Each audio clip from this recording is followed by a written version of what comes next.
This is a warning to the Igbo people living in Yoruba land.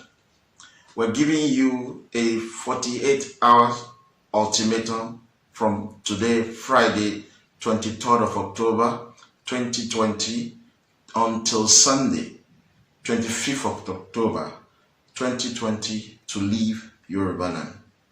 From Monday, the 26th of October 2020, we will close the roads, stop all the vehicles across Yoruba land, and every Igbo national will be dealt with accordingly. What happened at Ore in Ondo State in August 1967 are just highlights of what we're going to do from Monday, 26 October 2020. We are kind enough to give you a 48 hours time to pack your things and move to your home region peacefully. We will stop all cars, taxis, passenger vehicles, and we are going to enter into workplaces, business premises, security sites, searching everyone. Any Igbo who is found will be dealt with mercilessly. It has been long that we have tolerated your criminality across Yoruba land. We requested the government across our region to regulate your influx into Yoruba land, but it seems our request is being ignored. Now, we will deal with it in our own way. So please be warned and do as we have requested and save yourself and your family. Do not say we did not warn you. We're asking you to pack your things and go back to Igbo land. We don't want any Igbo national anymore in Yoruba land. We're tired of you. Enough is enough. It is very unfortunate that a statement such as this is coming at this time in the history of this country. It shows naturally that you are not even a youth.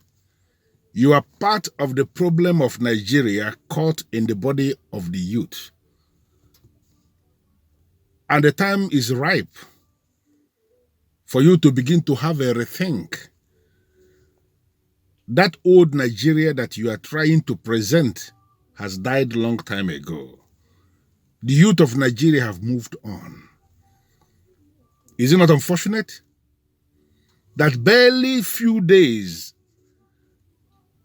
after Nigerian youths have come together to say enough is enough, enough of the ethnicity, enough of the tribalism, enough of the nepotism, enough of the corruption, enough of the religious manipulations, enough of all the nonsense, the youth of Nigeria come together to speak with one voice, sending a very strong signal to the whole world that we are now ready to take back our country, put the country right for the future generations. Is it not unfortunate that at the point like that, somebody like you, a youth, will come forward to voice this?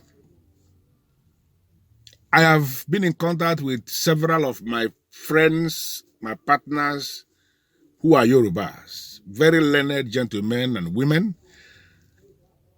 And I have discovered that what you are saying is not the decision, is not the opinion of the well-meaning Yorubas of Nigeria.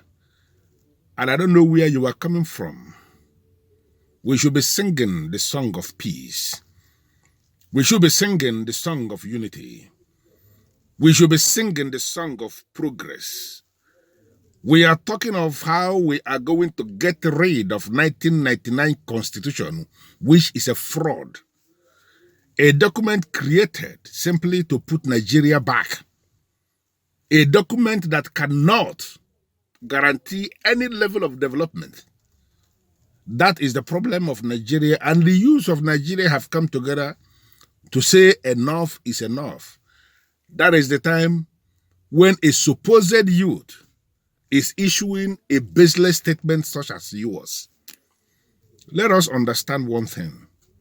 You may know all things, but you don't ever know tomorrow. And the reason why many people do many things is not because of what is already revealed. People do things because of what may likely come tomorrow, which extensively is unknown. I don't know your name, but my name is Ugezu Je Ugezu. Ayake Nugukwu and Okulundi Igbo Numundre.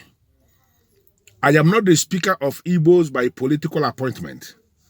I am the speaker of the Igbos by the installation of the ancestors, the god and the goddesses of Igbo land, via the dynasty of Umunre.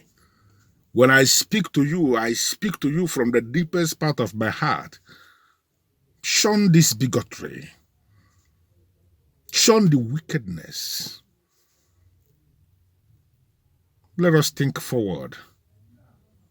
Tomorrow is bigger than today, and tomorrow is bigger than yesterday. Our forefathers committed blunder when they felt that they can manipulate everybody, introducing the doctrine of tribalism, using religion to divide and rule. The youth of Nigeria have risen above that.